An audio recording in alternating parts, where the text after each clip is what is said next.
നമസ്കാരം. അച്ഛനെയും കെട്ടിയോനെയും അഴിക്കുള്ളിലാക്കി ജയിലിലേക്ക് പോകാൻ അമ്മായി അച്ഛനും മരുമകനും.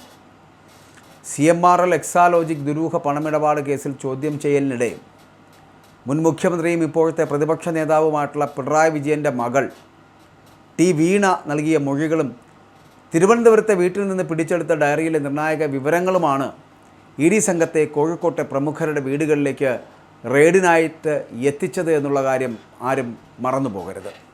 അന്വേഷണ ഉദ്യോഗസ്ഥരുടെ ചില ചോദ്യങ്ങൾക്കും അച്ഛനെ അറിയാവൂ എന്നും ഡയറിയിലെ സാമ്പത്തിക ഇടപാടുകളെക്കുറിച്ചുള്ള ചോദ്യങ്ങൾക്ക് ഭർത്താവ് റിയാസിനെ അറിയാവൂ എന്നുമാണ് വീണ EDയോട് നൽകിയ ചില മറുപടികൾ എന്ന് പറയപ്പെടുന്നത്.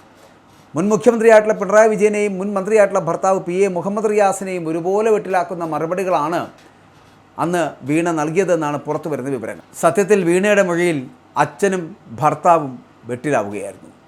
അച്ഛനെയും കെട്ടിയോനെയും അഴിക്കുള്ളിലാക്കാൻ പോകുന്ന മുത്തുമൊഴികളായിരുന്നു വീണ നൽകിയത്.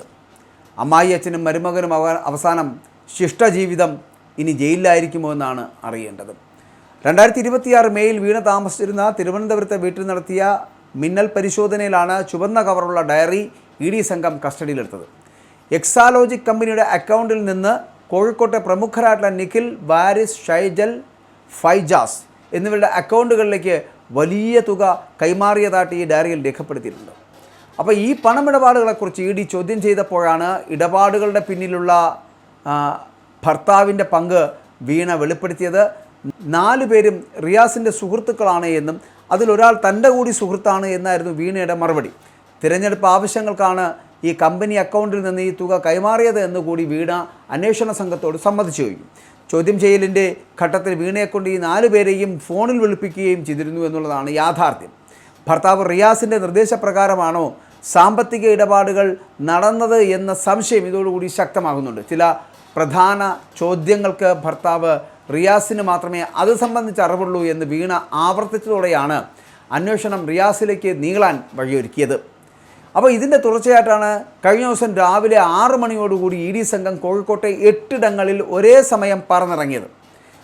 കോഴിക്കോട് ജില്ലാ സെക്രട്ടേറിയറ്റ് അംഗവും ജില്ലാ സ്പോർട്സ് കൗൺസിൽ പ്രസിഡന്റുമായ P. നിഖിൽ, DYFIയുടെ നേതാവ് നന്ദുലാൽ, റിയാസിൻ്റെ സഹപാഠികളും സുഹൃത്തുക്കളുമായിട്ടുള്ള PP ഷൈജൽ, ഹെബ്രിഷ് മുഹമ്മദ്, ബിസിനസ്സുകാരായിട്ടുള്ള വാരിഷ് കളത്തിങ്കൽ, പ്രവാസിയായിട്ടുള്ള ഫൈജാസ് എന്നിവരുടെ വസതികളിലും സ്ഥാപനങ്ങളിലുമാണ് കഴിഞ്ഞ ദിവസം റെയ്ഡ് നടന്നത്.